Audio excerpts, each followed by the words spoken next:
আমরা ইন্ডিয়ার ম্যাচগুলো নিয়ে আলোচনা করেছি, তবে আজকে কিন্তু এশিয়া কাপের one of the biggest match আছে। মানে নর্মালি যদি কাউকে জিজ্ঞেস করা হয় এশিয়া কাপের কোন ম্যাচটার জন্য তোমরা সব থেকে বেশি এক্সাইটেড, সেটা মানুষের অ্যান্সার হবে ইন্ডিয়া পাকিস্তান।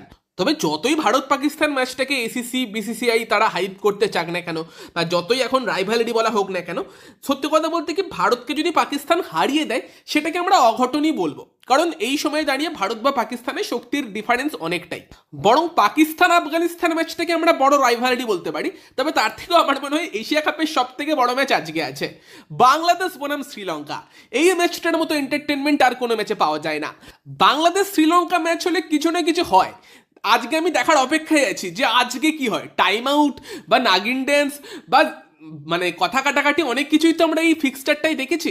এবং সব থেকে বড় রাইভালিটি এখন এশিয়াতে এটাই, বাংলাদেশ বনাম শ্রীলঙ্কা।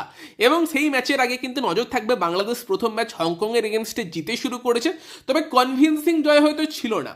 বাংলাদেশ 3+2 বোলিং অ্যাটাক নিয়ে যাচ্ছে, দুটো স্পিনার রিশাদ হোসেন, মেহেদি হাসান, তার সঙ্গে তিনজন ফাস্ট বোলার তাসকিন আহমেদ, মুস্তাফিজুর রহমান এবং তানজিন সাকিব। সেই তুলনায় আমার শ্রীলঙ্কার টিমটার বোলিং অ্যাটাকটা কিন্তু আরেকটু বেটার লাগছে ইউএইর কন্ডিশনের জন্য। ইউএইর কন্ডিশনে অনেকে India versus Afghanistan final expect করছে, ক্রিকেটে যে কোনো কিছু হতে পারে, অনেকে প্রেডিক্ট করছে। বাট আমার কিন্তু এই টুর্নামেন্টের ডার্ক হর্স মনে হচ্ছে শ্রীলঙ্কা দলটাকে, কারণ শ্রীলঙ্কার কাছে কোয়ালিটি বোলিং অ্যাটাক আছে। তাদের ব্যাটিং কি করবে তার উপর হয়তো অনেক কিছু ডিপেন্ড করছে। এবং যেহেতু ইউএইর কন্ডিশনে স্পিনারদের একটা বড়সড় রকম সাহায্য থাকে, আমার মনে হয় শ্রীলঙ্কা 3টে ফ্রন্টলাইন স্পিনার নিয়ে কিন্তু খেলতে পারে। আর সেই তিনজন কারা কারা হতে পারে, মাহিস তিক্সানা, দুনিত ওয়ালালাগে এবং তারই সঙ্গে সঙ্গে ওয়ানিন্দু হাসারাঙ্গা। তিনজনেরই কিন্তু কোয়ালিটি আছে, তিনজনই কোয়ালিটি স্পিনার। ওয়ালালাগের মধ্যে যথেষ্ট কোয়ালিটি আছে, বাকি তো তিক্সানা হাসারাঙ্গাকে আমরা অনেক দেখিয়েছি। তারই পাশাপাশি তাদের ক্যাপ্টেন চালিত আসালাঙ্কা বল করতে পারে এবং কামিন্দু মেন্দিস তো খেলবেই, দারুণ ব্যাটসম্যান। তার পাশাপাশি ডান হাত বাঁ দুই হাতেই বল করতে পারে, মানে তারা 20 ওভারই স্পিন বল করা যাবে সেই রকম অপশান নিয়ে যেতে পারে। তার পাশাপাশি তো তোমার পাথিরানা থাকবেই, ডেথ ওভার স্পেশালিস্ট, সঙ্গে হয়তো চামিরা অথবা তুষারের মধ্যে একজন খেলবে, আর একটা বোলিংয়ের অপশান থাকবে হয়তো তোমার ধরো দাসুন সানাকার মধ্যে দিয়ে। তো বোলিং অ্যাটাক কিন্তু ইউএর কন্ডিশনের জন্য শ্রীলঙ্কার যথেষ্ট স্ট্রং, তারা কিন্তু স্পিন দিয়ে যে কোনো টিমকে চোখ করে দিতে পারে। ফলে কিন্তু এই শ্রীলঙ্কা টিমটার দিকে নজর রাখতেই হবে।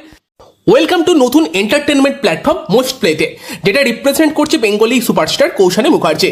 যেখানে এই অ্যাপ ডাউনলোডের পাশাপাশি যদি ফেসবুকে একটা রিভিউ দিতে পারো, সেখানে 200+200 টোটাল 400 কিন্তু রিওয়ার্ড দিয়ে কুইক স্টার্ট করতে পারবে এখানকার জার্নি।